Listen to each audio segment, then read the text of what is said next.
भरपूर लेयर्स असलेली आणि एकदम कुरकुरीत अशी अळूवडी करायची असेल तर ही एक ट्रिक नक्की वापरा. तर अशा पद्धतीच्या अळूवड्या खूप मस्त खमंग कुरकुरीत झालेल्या आहेत.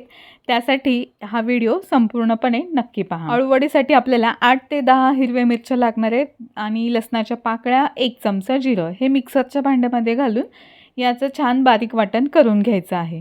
त्यानंतर वडीचा अळू घेतलेला आहे. देठ शक्यतो काळा असलेला घ्यायचा आहे आणि पानं मध्यम आकाराची घ्यायची आहेत. खूप जास्त जून पानं नकोत आणि खूप मोठी पानंसुद्धा नको.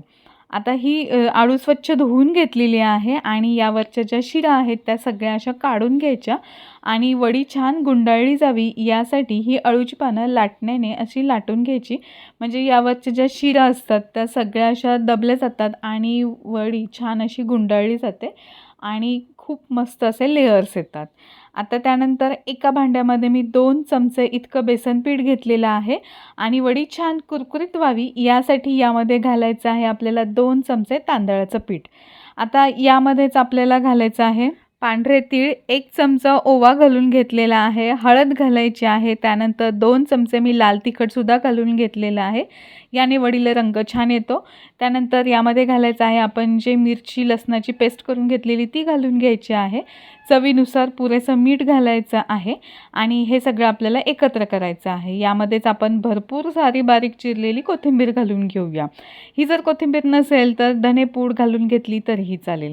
यानंतर आपल्याला 2 ते 3 चमचे चिंचेचा कोळ यामध्ये घालून घ्यायचा आहे. यामुळे ही वडी घशामध्ये खवखवत नाही. आता हे सगळं छान असं एकत्र करून घ्यायचं आहे. यामध्ये अगदी चिमूटभर हिंगसुद्धा घाला. याने सुद्धा या वडीला खूप छान चव येते. सगळं आपण हे एकत्र करून पीठ मळून घेतलेलं आहे. पीठ मळत असताना खूप जास्त घट्टही मळायचं नाही आहे आणि खूप जास्त पातळही मळायचं नाही आहे. खूप जास्त घट्ट मळलं तर याचा पातळ असा लेयर या पानांवरती लागला जात नाही. आणि हे बघा अशा पद्धतीने आपण मध्यम कन्सिस्टन्सीचं हे मळलेलं आहे. त्यामुळे व्यवस्थित पातळ असा लेयर लागला जातो आणि वडी तळल्यानंतर एकदम छान हलकी अशी होते.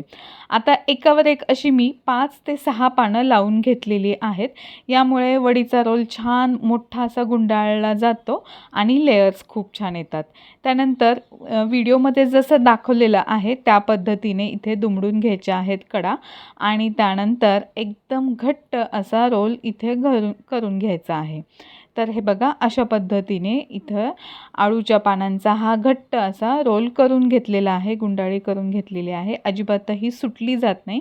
जेवढी छान घट्ट आपण करून घेऊ तितकं छान असं हे एकत्र आणि रोल छान घट्ट गुंडाळला जातो आणि लेयर्स चांगले येतात. आता बाजूनेही आपण थोडंसं याला पीठ लावून घेऊया आणि मस्त असं आपले हे अशाच पद्धतीचे रोल करून घेऊया. सगळ्या पानांचे असे 3 रोल झालेले आहेत. त्यानंतर चाळणीला तेल लावलं आणि त्यावरती हे रोल ठेवून घेतलेले आहेत. कढईमध्ये पाणी ठेवलं आणि त्यावरती ही चाळणी ठेवलेली आहे. आता 20 मिनिट आपल्याला हे वाफवून घ्यायचं आहे. पूर्णपणे थंड करून घ्यायचं आहे आणि नंतरच मग आपल्याला याच्या वड्या कापून घ्यायच्या आहेत. मगच कट करायचं आहे. तर हे बघा अशा पद्धतीने पूर्णपणे हे थंड झाल्यानंतर मग इथे कट करायला घेतलेलं आहे.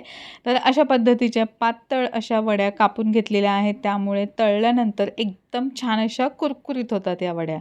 तर हे बघा अशा पद्धतीने आता तेल तापवून घेतलेलं आहे. तेल मध्यम आचेवरती तापलं की यामध्ये या वड्या सोडून घ्यायच्या आहेत.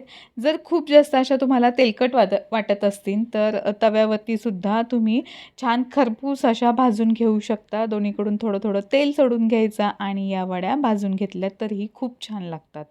तर अशा पद्धतीच्या आज आपण पारंपरिक पद्धतीच्या या अळूच्या वड्या केलेल्या आहेत. खायला एकदम मस्त कुरकुरीत लागतात आणि जेवणाची मजा दुप्पट करतात. तर अशा पद्धतीच्या या कुरकुरीत खमंग अशा अळूवड्या श्रावण महिन्यामध्ये उपवास सोडण्यासाठी तुम्ही नक्की करून बघा. व्हिडिओ आणि ही पारंपरिक रेसिपी जर आवडली असेल तर व्हिडिओला लाईक करा, शेअर करा आणि आपल्या यूट्यूब चॅनलला सबस्क्राईब करायला विसरू नका. अशाच पद्धतीच्या मस्त नवनवीन आणि खमंग रेसिपी घेऊन पुन्हा भेटूया. तोपर्यंत धन्यवाद.